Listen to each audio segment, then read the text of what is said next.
Welcome to another episode of More or Less. Today, I believe we have our very first beatboxer on the show. Oh. Kevin, please introduce yourself to the lovely humans. Absolutely. Hey, everybody. My name is Kevin Olusola.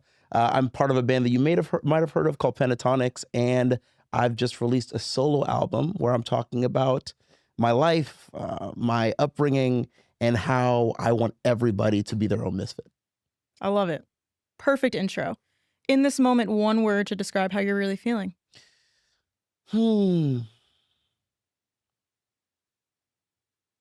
Off balance. Now, let me preface that. Mm-hmm.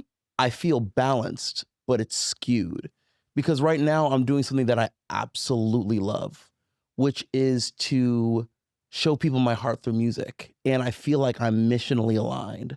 And so with that, there are things that you may not be focusing as much on, my friendships, sometimes family time, because I'm so in it right now. But firstly, I have a great family. My wife and my kids, they fully understand, and they obviously, I'm thankful that they love the music too, and they understand that this is also their sacrifice, and so they're willing to sacrifice with me so that we accomplish a collective goal. Mm-hmm. So I'm appreciative of that. So that's why I say off balance. Like I'm definitely balanced, but it's just skewed towards this side of my life right now. Did you anticipate that happening like 3 months ago when you were in planning process, or 6 months ago? Did you know that this season was going to feel that way? I did. I I'm very, very big on clarity, because then whenever I go into a situation, I know it's not that I know what's coming, but I know how I want to show up when it comes to me. And I knew that this was going to be a time of that, and I wanted to make peace with that. So, in the mornings, I really spent a lot of time with myself, really connecting. I'm a Christian, so connecting to God and making sure that I'm truly missionally aligned, so that when I step into every room, I step into every single situation, even though I know that, there's some things that I'm going to be missing, that I can still be fully present in where I am and, do what I really want to do, which is to serve. So I'm thankful for knowing that before I got into this space, that I was clear on that, and that, I have to make some adjustments to make peace with that. Totally. And it's not an easy thing to do by any means, to connect and For show sure. up as your full self in those moments. Oftentimes when we think about being present, it doesn't necessarily, have to be a buzzword. It's just I'm who I am in this moment. Hence why I asked how you're really feeling in this Yeah. moment, because you could have told me you were good or you're fine. But I appreciate you sharing. No, A little off absolutely. balance. I will say this as well. I think so. I'm curious your relationship with social media. What's your 'Cause relationship with? I'm one that really didn't use social media a ton, and the reason why is because when I would get on it, I would say, "Well, why am I using this?" I mean, it's really, they're feeding me all this stuff that I probably don't want, and I think in the past, before I made this album, didn't know what I was trying to communicate. And now that I know what I want to communicate, why, the ethos behind it, I'm so excited to utilize this medium to let people know my message. But then with that, I have to now manage the idea of it, you know, manage the idea of using it for my purposes and not letting it use me. Because when you're Right. doing that, you're posting and all those kinds of things, you're still inadvertently getting stuff that you don't want. And then the scrolling happens and stuff. So I'm also in this space where I'm trying to balance utilizing it well and not letting it take over my life so that I can still feel like I'm missionally aligned. Well, there's a line to an authenticity, right? Hmm. Everyone wants to use social media in a way to express themselves, but then we come to a place of, am I just expressing myself because I feel like I have to use this thing that everyone else is doing? Or do I actually believe what I'm putting out there? Do I co-sign everything I put out there? Let's not even throw in the fact that it's now on your digital footprint and it'll be there 100 Right. years beyond you. That always scares me too, that, anyone can pull up anything I've said 20 years ago. Absolutely. That's the world we live in. But I think when you are able to know what it is you want to say, how you want to say it, and even if it connects with one person, then you've done your job. I think Absolutely. so often we get caught up in clicks and followers and numbers, but none of that is real. It's the in-person connection. It's knowing that someone has received what you're saying and relates to it. Absolutely. And blocking out the rest of the noise so that you can stay focused on just that. Yep. Like that's the part that I think in this time, if I'm honest, I'm not doing great at, and I need to be better about. I think that ebbs and flows, though. I think Yeah. there's seasons where I've been thinking a lot too. I'm like, when I'm on social media, I'm just consuming.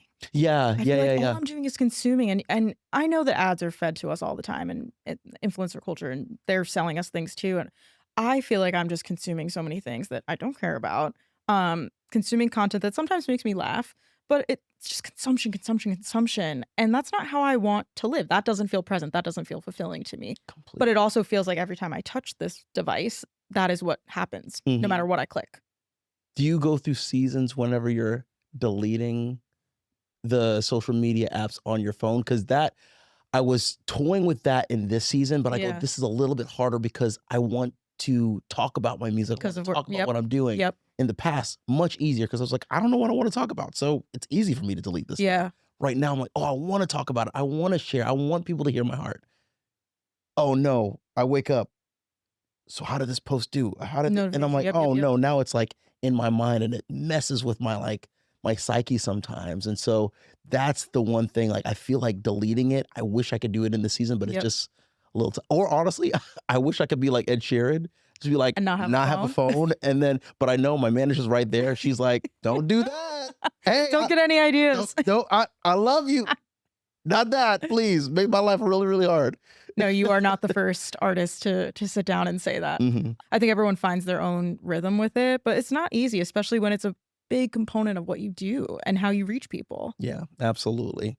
So that's when I'm like, how do I make it? And I say this with, respect. I know that, these terms might be hard, but like, how do I be the master and let it be my Yep. slave rather than the other way around? That's what I feel like is a delicate balance. And Using it as also, a tool and not something that defines yes, you. that's Yeah, exactly it. That's exactly it. 100%. Kevin, tell me something you need more of and something you need less of. Ooh, well, we already talked about social media, so definitely less of that. Um, I need to find more time in the days to intentionally connect. Cause that's the time I really feel my most powerful and my most authentic. Like one of the words that I feel like I use every single day. Now, whether I feel it or not throughout the whole day, but the word I use is overwhelm the day. Like Mm, overwhelm it with your joy, your presence, your love, your connection to the higher power so that you now get to be the greatest servant you can be through the music, right? I don't love this kind of idea of music being this tool to make money and be famous and take, because that's just not, I believe, what the purpose of music is. It is agreed. to serve. So when I connect, then I feel like I'm better able to serve with my message, with my music. So I need more intentional times to connect to the day and to connect to myself so I can do that with real power. Now, you mentioned you spend mornings typically with Yes. yourself. Is that something that you've always done, or did it take kind of a moment in your life for you to step back and be like, I need to carve out some time? That's a great question. I'd probably say when I started in the music industry, that's when I did it a lot more. So what I joined my band Pentatonics in 2011, and 2012 I was in a completely new space Yep. because my whole life I was never trying to be a musician. I was always going to be Dr. Kevin Olusola, and a few things happened in my life where I realized that this was the space that I was supposed to go into, and scared because it's so hard to think about how you're going to transition into a completely different space where you've never dreamt about it. You can't even see what's ahead. Totally. You know what I mean? And so I think that's one of the times when I said, once I joined the band and we won the TV show The Sing Off, which was a competition show that was an a cappella show, I said, okay, I need to spend more times connecting because I don't know what I'm going to be facing in this day, in this week, in this year. It's such a flippant industry.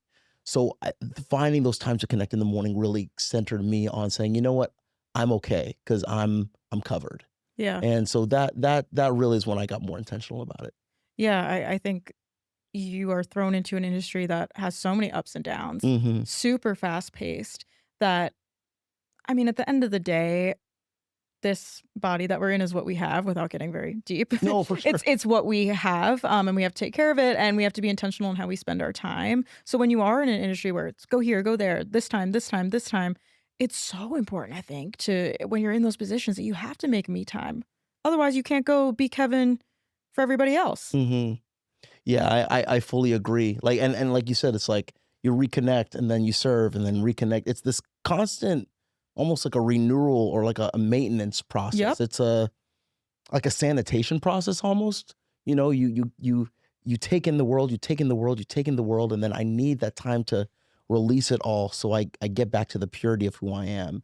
And then go back, you take in the world, and Yep. then just continue that cycle. Recharging your batteries is Yeah, what I always exactly. say. Um, so I think what is so admirable about you is you defy many labels. Oh, do You I are know? you are you're a cellist, you are a beatboxer, you're a father, you're part of a band. How have all these things that impact your life, how has that evolved your voice and who you are today? Oh, it's a great question. I mean, they all do it in different ways, but if I can go back to the beginning, what I would say is that I feel like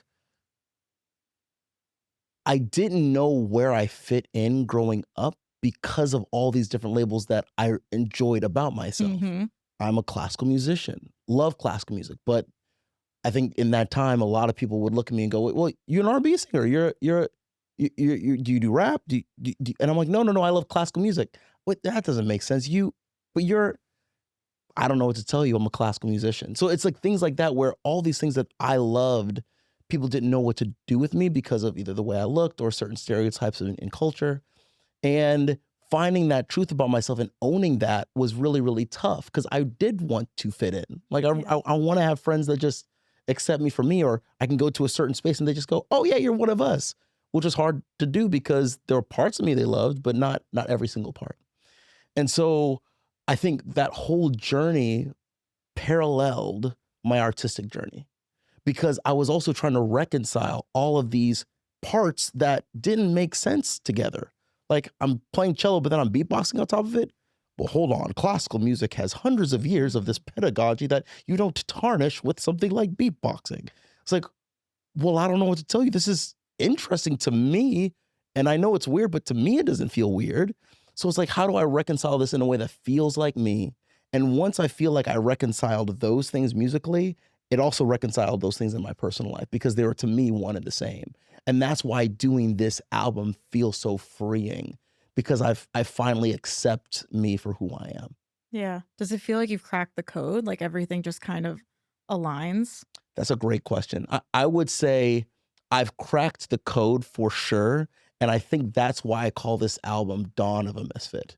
It's the beginning of a trajectory where I can now add on to this palette that I'm creating and showing people more parts of who I am in the future albums and the future music. So I'm really excited that, even though it took 17 years to get here, I would rather it take 17 years and feel like I'm making a statement that feels so authentic and I feel good about myself rather than something where I'm still trying to figure myself out and I can't authentically answer questions Yeah. because I haven't reconciled those parts of me. Right, right. I actually love that title, Dawn of a Misfit. It's fantastic. Thank you. And I read that you had said that this album was a love letter to yourself. Oh, yes. Very much And so. I can imagine your younger self and reckoning with all of those feelings. Is there anything that you would say to your younger self if they were sitting right next to you right now? Yeah, I would say the things that you're being bullied for right now, they don't understand that's actually your superpower to change your world. They don't know that yet. And that's okay. And there's a certain amount of ignorance that comes to that, and that's okay. It's just they did not know. That's what ignorance Yep. means.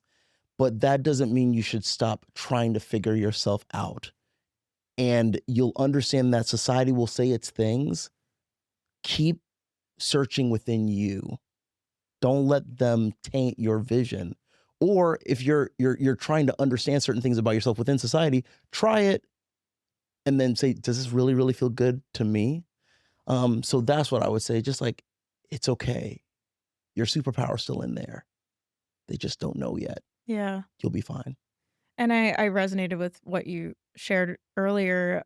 You know, I think so much of society wants us to fit into a box or some kind of cookie cutter label that we can place upon people, even if it doesn't feel right to us. It's just people want to say, oh, you're a singer, Right. period, at the end. Right. But that's not what humans are. We are meant to be multifaceted and we're meant to evolve and we're meant to like different things. And I think it's so special that you are now on this solo journey. Did you ever imagine you would release a solo album? I mean, you're going on over a decade in a group. Yeah, that's a great question. No, I not really. I'll say this. Uh, I remember the moment where I realized I wanted to be an artist. Yeah. And this is very vulnerable to say because I feel like I've never actually never shared this really publicly. So our band went to a show um, in 2013. It was Justin Timberlake's 2020 experience. Now we were in Amsterdam for the 2 performances at this place called the Paradiso, and my tour manager said, "Do you guys want to go on one of the nights off to this?" And at that point, I'd never seen a pop arena show. And so I went there and I was so just in awe of what I saw. I mean, if you weren't a musician, you loved the songs. But if you were a musician, you saw how he like reharmed or recontextualized the songs. And I was like blown away by the musical experience. The instrumentalists, they were the choreography. They were moving, they were grooving. Like I never seen that before. You know, the production was unreal. And it all together communicated this one experience of joy. And I remember I came back to the car and everybody was talking about how amazing of a time it was. And I sat there and I told myself, that's what I want to do. And I remember my bandmates were like, wait, would you just say something? I was like, oh yeah. I was like, I think I want to do that. And they go, you're already doing it. And I said to myself, no, no, no, no. Like, I've never seen this in classical music.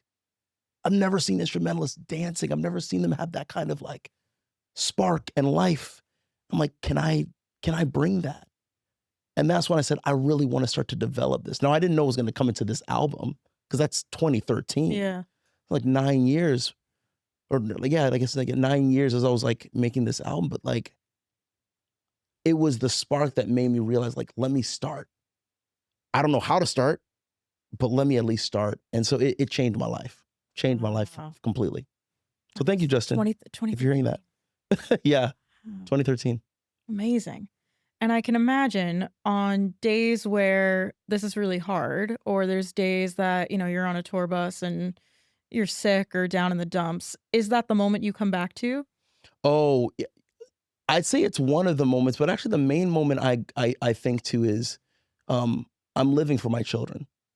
I really think about that constantly. You know, a lot of people say, you know, "Oh, I would die for my kids." It's like, but how do we live for our kids? Like, 100%. how do we do that really, really well? So in those moments, it's hard. I'm like, what would I literally tell my daughter in this very moment when she's going through exactly what I'm going through? It's like, baby girl, you've got this. You're covered. I love you.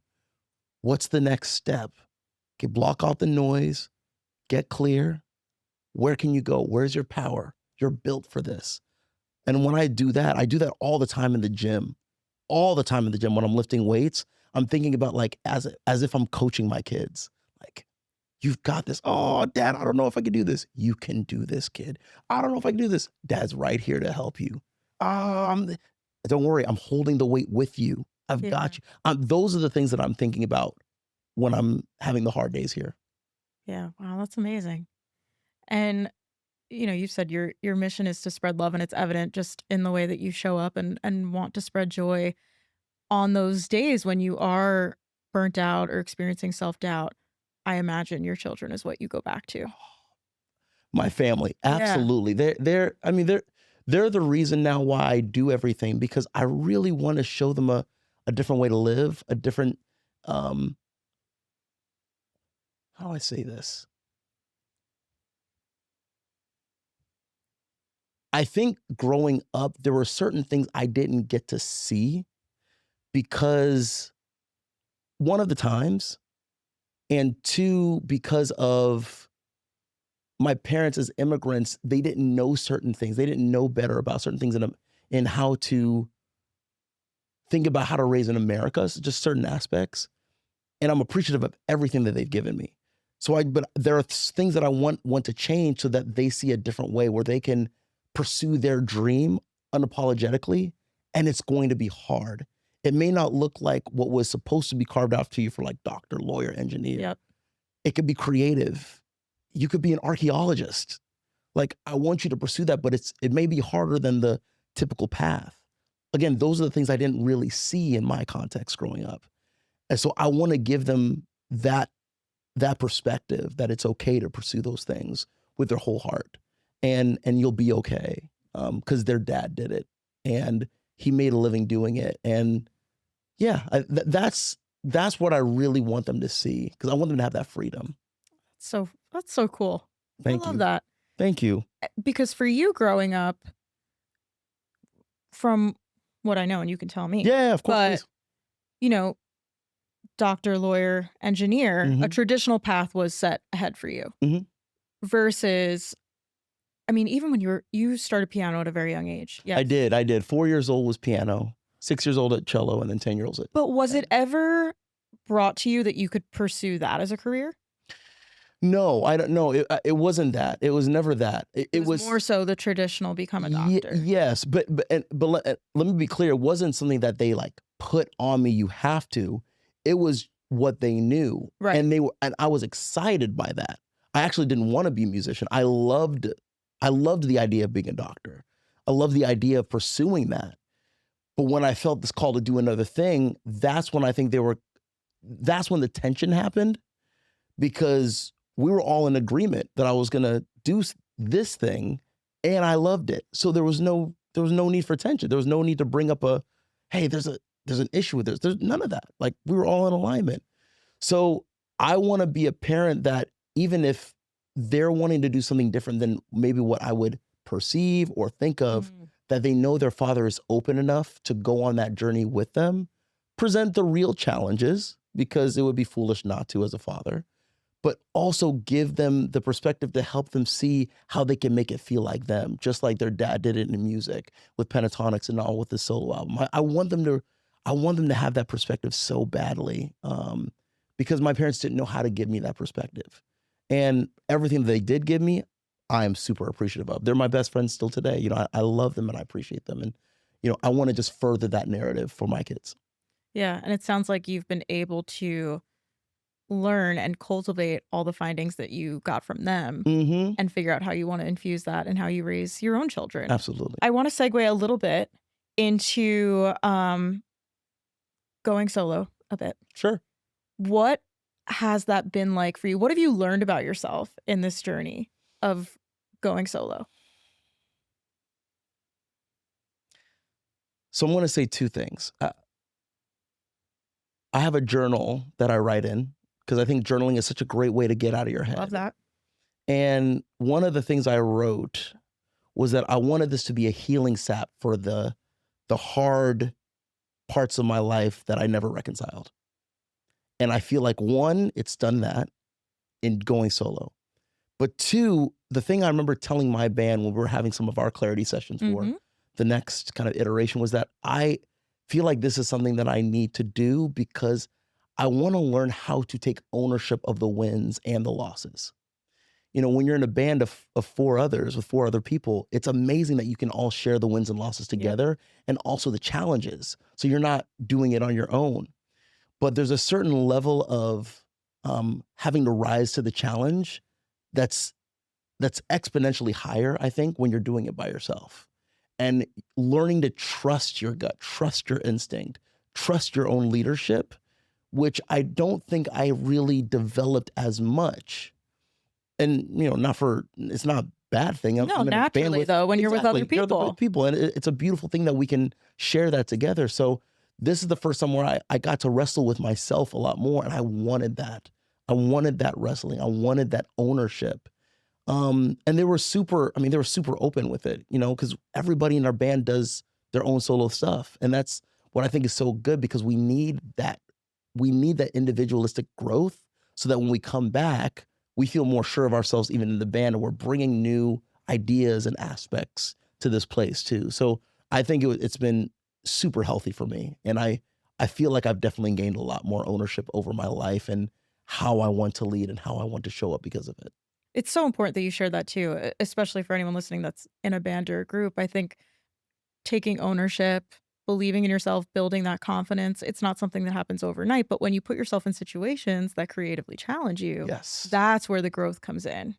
That's absolutely. incredible. Yeah, I'd also say like you don't want to get into a rut. You never want to, and I think that's why, in so many ways, each band member has been excited about the things that they're doing. Like, my bandmate Kirsty, she was on Broadway for a good amount of time in Kinky Boots, and she said it expanded my mind in ways that I didn't even think that Yep. could be expanded. I've always loved musical theater, she said, but to do it professionally on that stage, changed my life and helped her find her voice. So she came in more confidently in the band, and I was like, "That's so cool. What's my version of that?" And so I feel like this is my version of that. Yep. You're able to draw in more inspiration. You just show up more creatively when you experience more life Yeah, exactly. That's exactly it. outside of what you've known for a while with the same group of people, which is amazing. But it allows you to step into the driver's seat a bit. Absolutely. Um, what was the highest high of making the album and the lowest low? Wow, that's a great question. We'll do a little parallel. Okay, so I would say the highest high, I have a song called Hallelujah, I Don't Think About You, and that song I actually wrote with my bandmate Scott. Nice. He and I had a similar experience that we understood together, and I said, like, I gotta write this song because you're the only person that really understands this. And he's like, I got this. And so we brought in a friend of ours, Rozzy Crane, and I had already produced the track. I already knew what I wanted to say lyrically. I kind of knew the cadence. And then he just started off with, "You used to be my sweetest song." And he did that. I go, "Oh, that's it." And I remember after that, we wrote the song in like 2.5 hours. It was so quick. But I remember I came home with the demo of me singing it and the group vocals, and I go, "This is the sound I've been trying to find my whole life." Like it's a sound that started with cello and beatboxing, and I say this is more maybe academic the way I'm saying it, but those are like the fundamental building blocks. Yeah. But if you expand cello, that's classical music. If you expand beatboxing, that's popular genre. And I feel like I got the highest version of what I was trying to create in that small like cello beatboxing part Mhm. in that song. And I go, "That's the sound. I know it. That feels like me 150%." So that was definitely the highest high. Um, it's hard to say the lowest low. I mean, it was tough, like, because I was recording the album in the middle of a tour, and also I was kind of on a timeline because our son was being born last year in June. He got born on June 9th, and we were doing a little tour in the middle of that. So I'm like early mornings, like very early, like recording before I have to like go out on this tour and stuff like that. So that was tough. Um, but I mean, I was doing what I love. Like Yeah. I was like this process is hard. Like I can't say that any part of it was really like low. Every part of this process, whether you can call it a scar or whatnot, I needed it to build me into who I am. And it has been the most joyous, creative experience I've ever had. I've loved this process. Just and I'm so thankful for it. I love what you just shared. I don't know if you even caught yourself saying it, but What do you mean? you were like, "When I found this sound, I said, that is me." Yes. Yes. And I think that is so, so beautiful when an artist, human, anyone can identify those moments of this feels like me, Mhm. something you've been searching for. That is beautiful and powerful. And the song is amazing. But Oh, I thank you. even more so that it is you and it's not anybody else. It's Kevin. And that's Yeah. it. And it's so funny, like it felt like me, and also I was afraid to like show people because it's weird. Like Mm. this classical drop with like these hard hitting beats, but I'm like, I don't know, I love it. I know this feels like me. And so I'll never forget like the day I was actually gonna sign with my label. My A&R was coming over with my managers at the time. And I can't believe I'm saying this story. I showed my wife that morning the song. I was just starting to like record some other vocals for it. And she came to the studio. She was like, "This is fire." I'm like, "Really?" She goes, you need to show this to them today. And I'm like, but I haven't even finished recording it. She goes, you better finish. So I'm like recording literally the rest of the vocals as they're starting to come into my studio. And I'm like, guys, I literally just recorded this like as you were coming in. So I don't even know if all this is good, but like my wife told me to show it to you and I played it for all of them. Again, this is still rough and everything, but they all looked at each other like, yeah, that's it. I go, really? Y'all don't think this is too, like, no, this is great. I'm like, oh, awesome. And so that was a great moment. Just feeling like that, like, oh, okay, I have something that like they can understand and it doesn't feel, too off or it feels like they see me through this. It was great. Yeah. It's so interesting though, even then, like you found yourself second guessing. Yes. Even though it felt so good to you. Yeah. I knew it. I knew it felt like me. And so I think that's also why in this process, like finishing the rest of the album, like to make sure that I maintained that spark because I don't, it's not that I don't want to second guess myself, but making sure that I contextualize the feedback of the world in a way that makes sense to me. One, it can be constructive for me, but never lose my center and my core. Because I feel like I know what that is now. And being okay with the fact that, art is polarizing if you do it right. I remember I had this experience whenever I was in my senior year of college. So the year before, I was taking the year off to live in China. I was studying Chinese. That was my major in college. And I was working on this cello piece called Julio by a guy named Mark Summer, who's part of the Turtle Island String Quartet. He made this funky cello song that I've always loved, but I wanted to add my beatboxing onto it. And so I remember bringing it to my cello teacher at the time, Ole Akahoshi. Love this man. Still one of my dear mentors today. And I played it for him. And he just kind of had this face of like, I don't know what to do with this. Like not good or bad, just I don't know how to critique this. So I played it in the cello studio that night. He asked me to do that. And I remember half the students were like, this is so cool. And half the students were like, how could you do this to classical music? Like, this is not what we do. And so that's one of the ways I've learned and realized, and I still have to find my center, but if I'm doing art right, it will be polarizing. But the people that need this message, they'll resonate with it. Absolutely. And the people that won't, that's okay because there's so much music out there. That's the beautiful thing about music. So yeah, even all those years later, I'm still working on it, I guess. But I feel like I know that intellectually and trying to put it into practice. But knowing you don't have to be everything to everyone. Exactly. Kevin, you do it all. You really do. What is next? What's coming up next? Dare I ask? What's coming up next? Vacations with the family, which is going to be great. But I really hope to tour this music at some point. Like I really want to like see my fans, connect with them. One of the most beautiful parts of this is, not only Pentatonics fans are connecting with the music, but I've made fans from all over the world now that have never even heard of me, which I like did not really truly in my heart expect. And that's been so cool. I'm so grateful that I've gotten messages from people who have said like, I'm a half black, half white kid who lives in London and your songs resonate with me because I've always felt misunderstood and I didn't really fit in with my friends in school or college or uni. And you make me feel like seen. Like, I'm like, that is so cool. And also like what I always wanted to communicate to you. So that's really cool. I really want to meet them, talk to them, play for them, perform for them. And I hope that's next, but we're always busy. So we're trying to figure out how to make that work. That's the beauty of music though. Yeah. I would love to see Hallelujah live. Oh my gosh. That would be an experience. An experience. It would be on fire. 100%. Incredible. Kevin, thank you for coming on the show. Thank you so much for having me. That is a wrap. We'll catch you next time, more or less.